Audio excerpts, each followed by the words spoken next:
Hello there, one and all, and thank you very much for tuning into episode 490. Gosh, 10 away from 500 of Love at First Scent with me, Persolaise, live on YouTube. As always, whether you're watching the live or you're watching the recording, you are very, very welcome. If you haven't already subscribed to this channel, then please do consider doing so.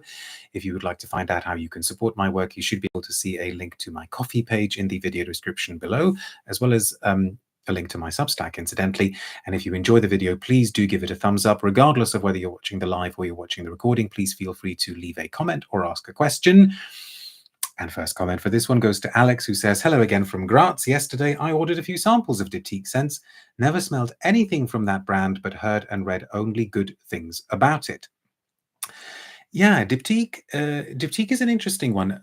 A lot of people consider it to be the first truly bona fide niche brand, independent brand, but some people kind of split hairs with that, and they say that it doesn't really count as a niche brand because etc etc etc, and they sort of say that it should be l'artisan parfumeur, but of course regular viewers will know that claim could also be made by Le Jardin Retrouvé, but that's something that came up in another episode.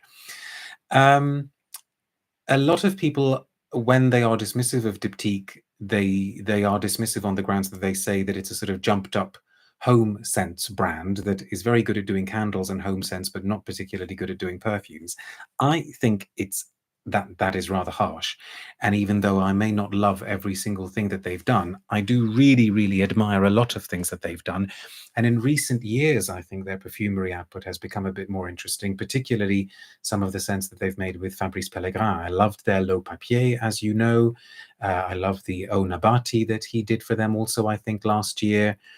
They're doing interesting things with their boutiques. I think their investors are putting a lot of money into projecting a certain image of the brand. I mean, their Bond Street boutique in London, their sort of flagship London boutique, is really, really beautiful, really stunning. It's just a joy to, walking around it. Woozy says, it feels like Diptyque perfumes lack the quality when it comes to the ingredients, particularly stuff like Tam Dao and Eau Duel. Possibly. Is this the mini set you can buy, says Ellie?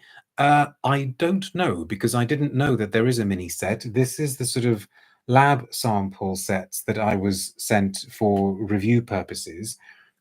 I kind of doubt that this is what the sample set would look like if there is. I didn't know that they do one. I have a feeling they wouldn't sort of issue it in bottles like this.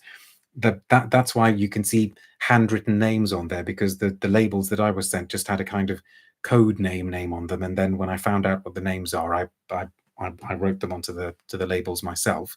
But if they have done a discovery set, I think that's a good idea. I think brands should do that sort of thing more often, because it isn't only us perfume geeks that wants to try stuff before we commit to spending what is often hundreds of pounds these days. Pradeep says the mini set looks like the actual bottles. Yeah, I thought it might. And the bottles are different now. They're different from the standard Diptyque bottle. Anyway,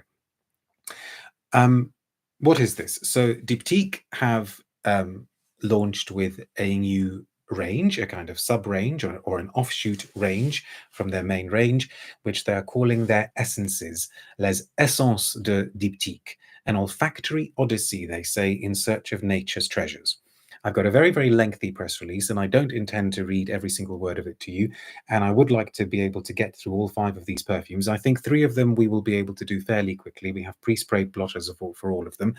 But the idea, as far as I understand it, is to try to explore the notion of scents of materials that don't actually have a smell of their own. So taking this sort of abstract and imaginative approach and saying to the perfumers, okay, if you had to make the smell of X, which doesn't normally have a smell, what would it be? As an idea, I think that's great. I think it's fascinating. Not overly self-limiting, because there are plenty of things out there that don't have a smell. So, it is an idea that could run for quite some time. But why a brand feels the need to do these things is interesting stroke worrying.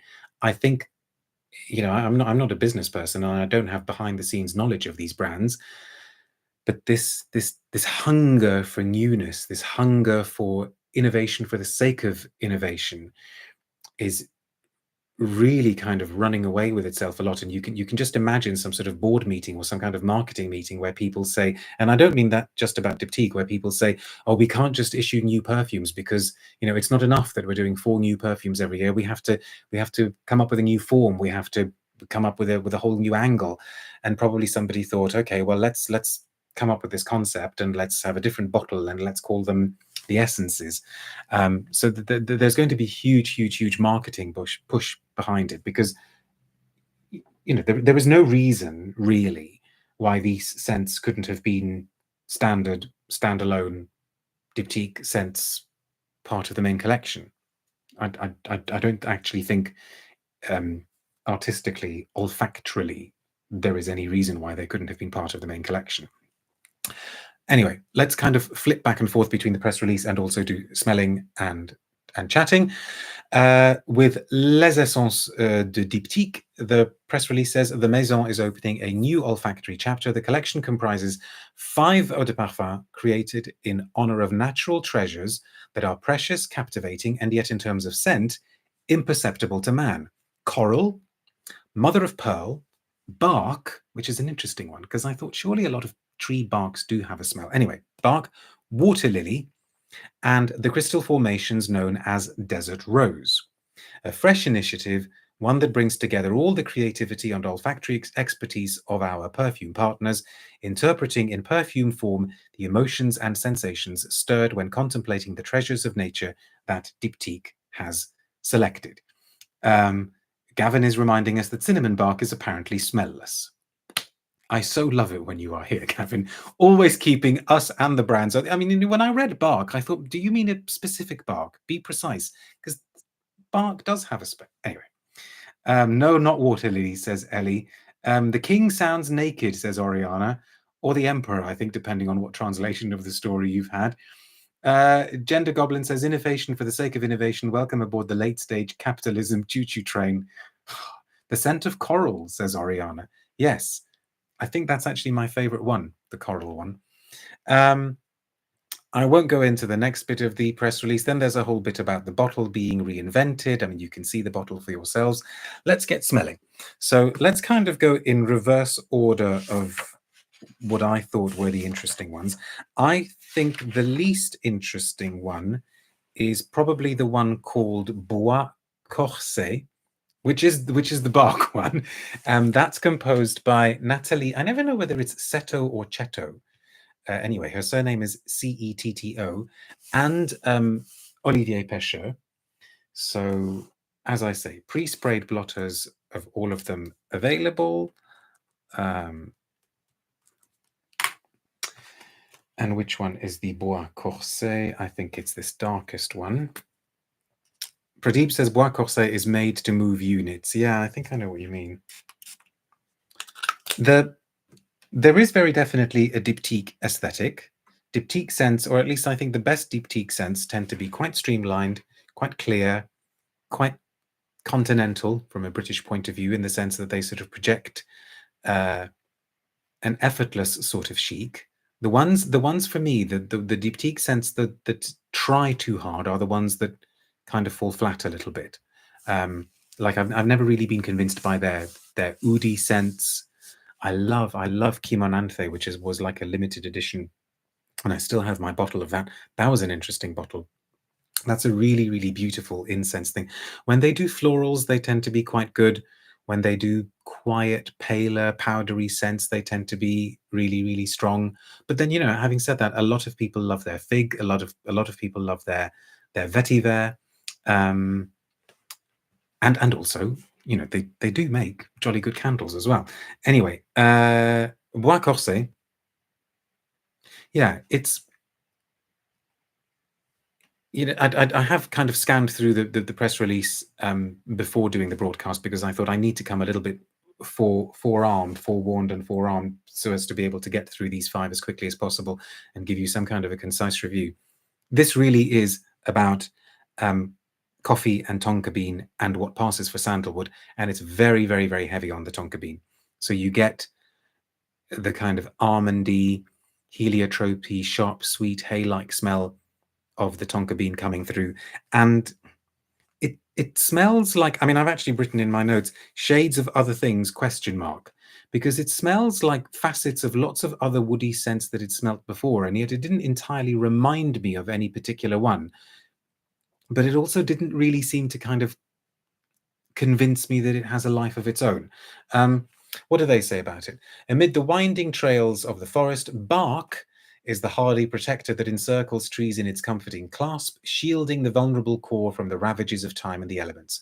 Bois Corse celebrates this essential casing, which embodies the strength and resilience of nature. The name, inspired by bark and by the full-bodied flavors of coffee, evokes the depth of its character. Created by Nathalie, Cetto and Olivier Pescheux, this fragrance is an invitation to explore the forest and its secret pathways. Combining the enveloping softness of tonka bean with the milky fluidity of sandalwood essence, this woody scent harbors unrivaled depths. The composition is rounded out with notes of black coffee, a bitter quality, sheathed in smoothness, reflecting the feeling of a living bark. An expensive cocoa butter lotion, if that's your thing, says Polish cheap car. That's actually not a bad description. Where's the pre-sprayed one? Pre-sprayed Bois Corse. And Aurora quite rightly points out to us, Olivier Pescheux from Beyond the Grave. Clearly, he made this before he very, very sadly left us. Some of these scents, are made like 2-3 years in advance. Coffee tonka bean. Not particularly engaging, not particularly interesting. So moving on to another one that I didn't think was all that great, which was a real shame because it's by one of my absolute favorite perfumers, by Fabrice Pellegrin. But this one is, where has it gone? Come on, where have you got to? That's it. Lunamaris by Fabrice Pellegrin. Let's have a spray here. Is it Mulendwe saying, OMG, you're finally caught alive for the first time? You're very, very welcome. I hope I didn't miss much. No, don't worry. You can always go back and watch the recording. I've discovered so many lovely perfumes because of you. I'm really glad. Thank you for telling me no. Thanks for sharing your nose and knowledge with us. Love from Jamaica. Wow. You're very, very welcome. Lunamaris. Now, this is the one that's meant to be based on or inspired by Mother of Pearl, which is interesting. But it's certainly not, if I were doing some creative direction, I don't think I would have told the perfumers to do Mother of Pearl in this way. Pradeep, as always, right on the nose, it says Lunamaris was pink pepper overkill. But Pradeep, did you also not think, I mean, my initial feeling when I smelt this, and I actually wrote it in my notes, I thought, oh, is this Fabrice Pellegrin giving us his Portrait of a Lady? Because granted, it's not a clone, but there's that strong pink pepper opening, there's that strong incense heart, there's definitely some kind of rosy thing happening in the middle, there's definitely some kind of patchouli thing happening in the base. I did sort of think, gosh, is this their attempt to do Portrait of a Lady? Eric says, I got a sample of this one and it's fine. Absolutely could have been in their standard bottles. And yes, it isn't particularly interesting. I thought I'd smelt it before because it reminded me of Portrait. And of course, there are several Portrait wannabes out there as well. Brown says, Mother of Pearl is formed in the hidden recesses of the shells of certain mollusks. Its bewitching charm derives from its radiance and iridescence, which is the key word, I think. I would have briefed a perfumer and asked a perfumer to make something much more iridescent and light-catching and dazzling and sparkling and delicate. That would have been the challenge, right? To do all of those things and yet make it feel delicate and fragile. Symbolizing purity and elegance, it rewards those who pause to admire it with glimpses of pearly reflections. The evocative name, Lunamaris, yes, the names, I wouldn't say evocative. I think the names are a bit problematic. So far we've had Bois Corse, okay, but Lunamaris, not easy to remember. Anyway, the evocative name Lunamaris celebrates Mother of Pearl and that delicate shimmering that calls to mind the moon on the waters of the sea. Its fragrance, imagined by perfumer Fabrice Pellegrin, blends the luminous gentleness of rock rose with the spicy accents of pink peppercorn. Rock rose, I guess here meaning the Cistus plant, I suppose. Yeah, somebody correct me if I'm wrong. With the spicy accents of pink peppercorn like colors dancing upon an iridescent surface. Understated incense notes evoke both the mineral freshness and an enveloping warmth to create a perfume that is potent yet subtle. And I don't know, Mother of Pearl should actually be, I think, more about the subtlety and the gentleness. Pradeep saying, yes, that too, iris, musky lang, something like that is iridescent. Sabine says, Luna was the only one I was keen on trying, but as much as I love Portrait of a Lady, I don't need another clone of it. Names can evoke problems, says Wagstaff. Eric says, wow, I sprayed from my sample and it really doesn't smell like Portrait of a Lady. That's spooky. I wouldn't have said it was, and I wore it for a day. There you go. Renaud Salmon, who's that? He's this guy who keeps popping up on this channel every now and then.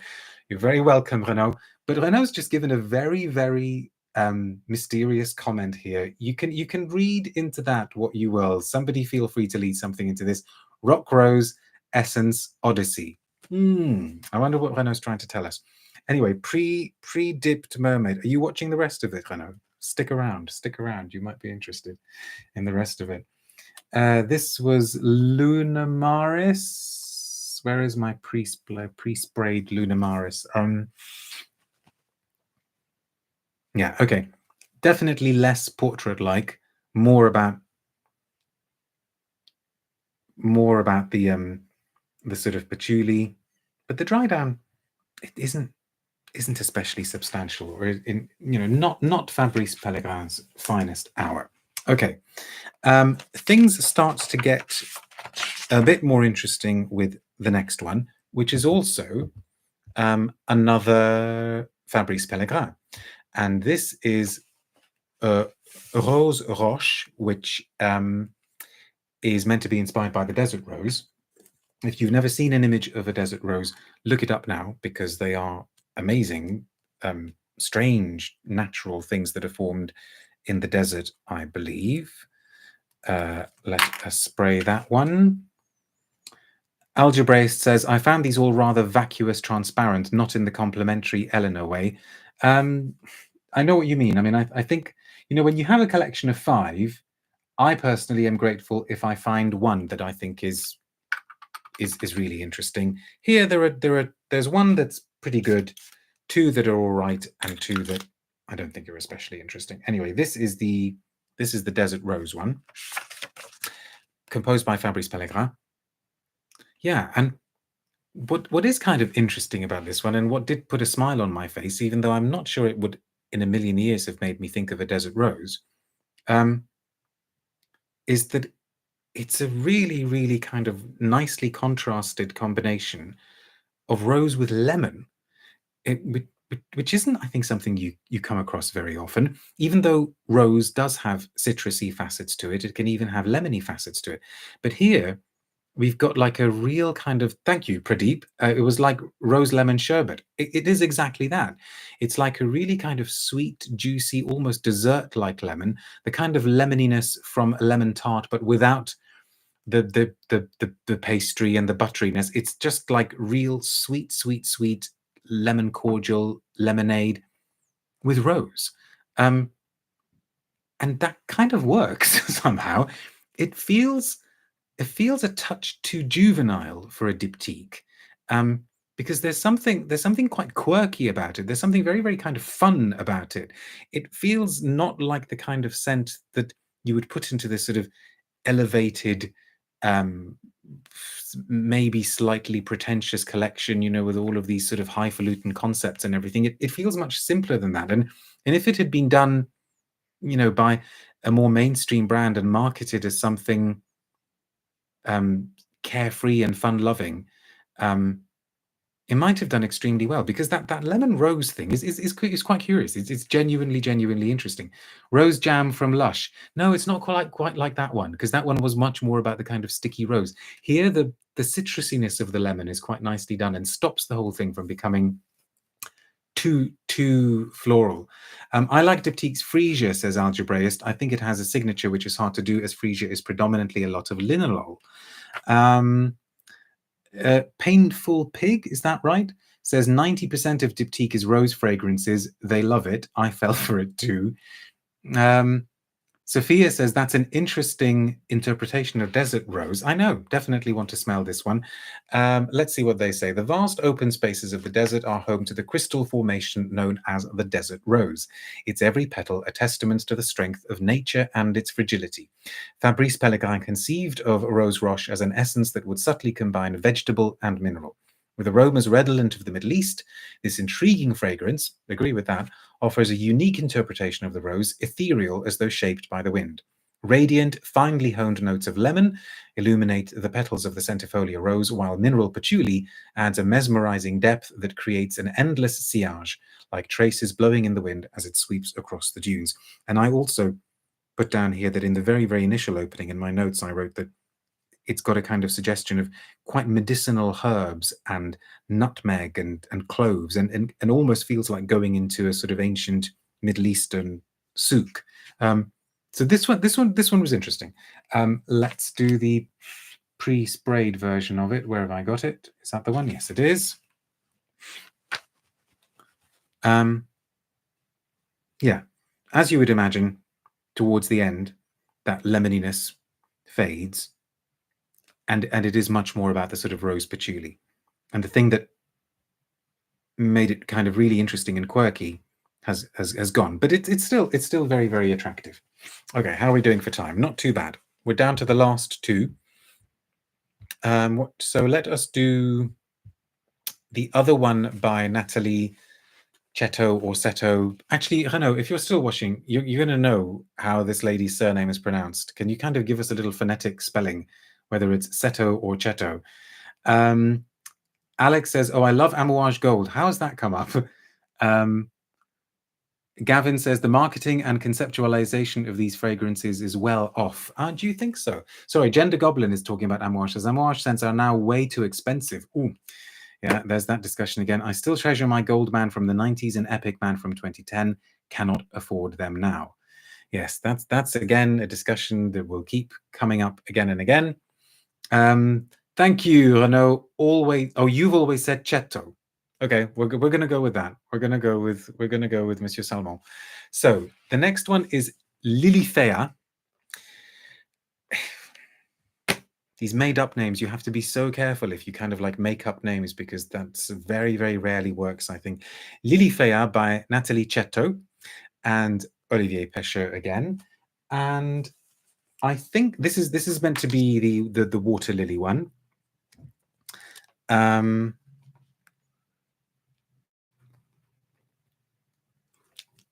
And the reason I found it interesting, I'm just looking at some of your comments now, is because it did actually align with what my impression of a water lily would be. Yeah. But then the thing is, it's all very well saying a water lily doesn't have a scent, so isn't it interesting briefing perfumers to, asking them to make the smell of a water lily? But there are plenty of lilies out there that do smell, and flowers out there that do smell. So, a bit of the work, if not half the work, is already done for you. And if you take something that is kind of lily-ish and you make it suitably aqueous and marine-like, then you're kind of going to convince people that you've made a water lily, aren't you? But to give the perfumers their due, they have done it, and it is very, very nicely done. It's the kind of thing that you would want a really, really good Carlin Aqua Allegoria to be. It's green, but not too green. It's floral in that kind of lily freesia, lily of the valley, sweet pea way, but it's not overdone. It is marine-like, it is aqueous, but nothing has been overplayed. And I know, obviously, the name and the concept will have put this idea in my head, but I did actually think that if whichever museum has got some of Monet's water lily paintings would want to kind of pump this smell out, I think it would really, really go well with the paintings, because it's got a dreamy quality to it. It's got an impressionistic quality to it. It's blue and yellow and green and slightly orange and red. It I think ticks the boxes really well and fits the brief really well.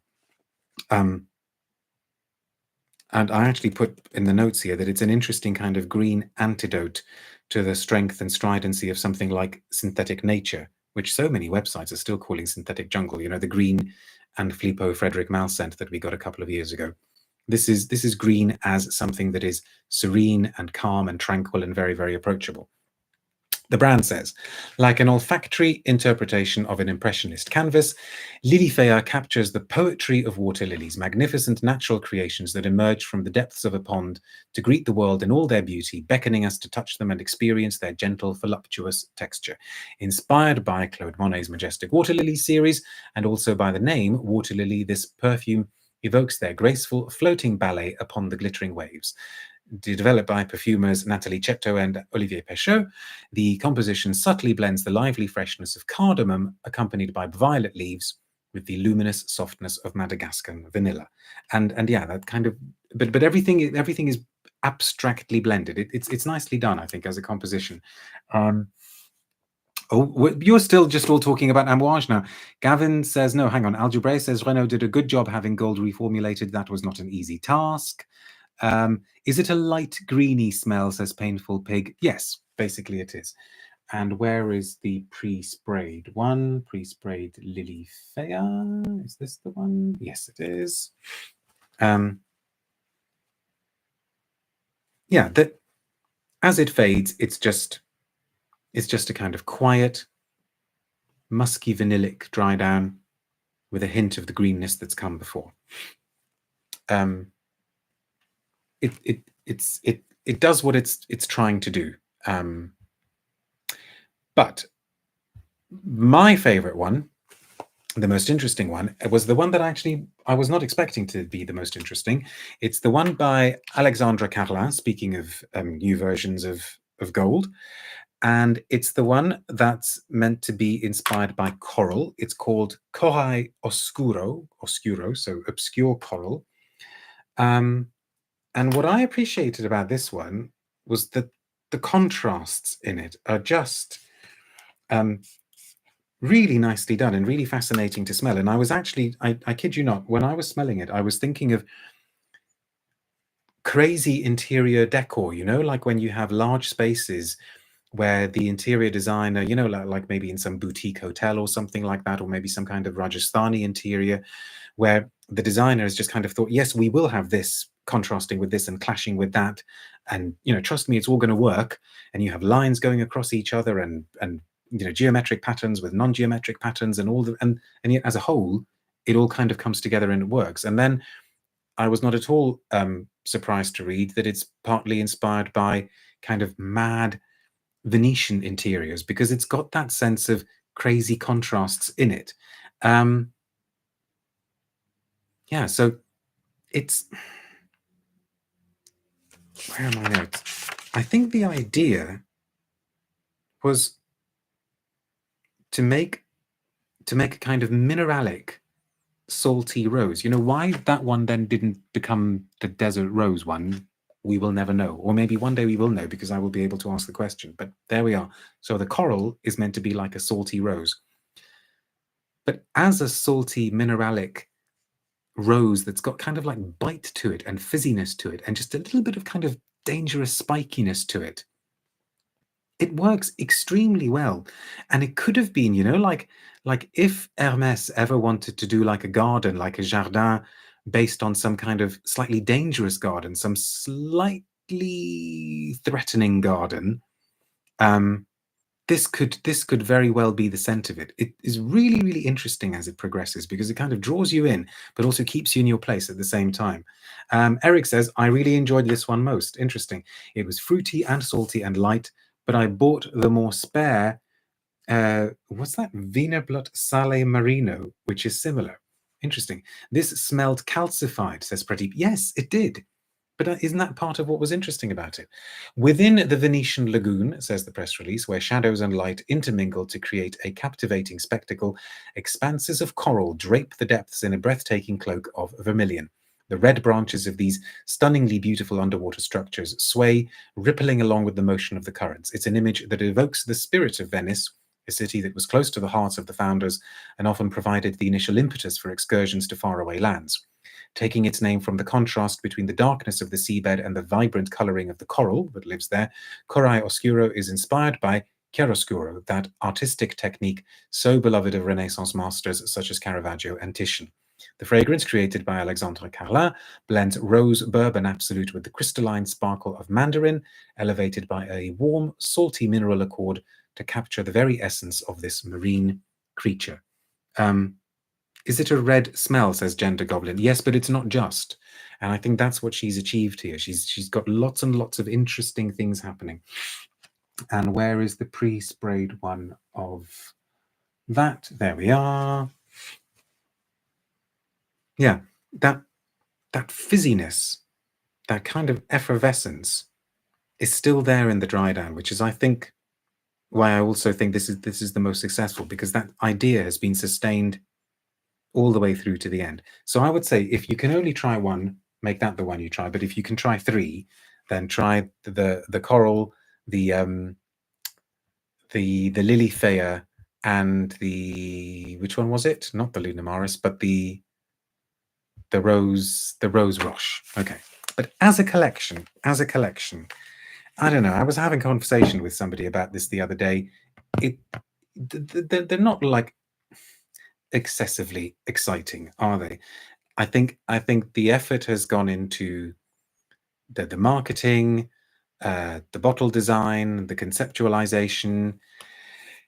I don't know. I feel we're in a time when so many brands are still kind of erring on playing things safe, and yet the brands that are not playing things safe and are making bolder, more polarizing scents seem to be enjoying the rewards that comes with being braver.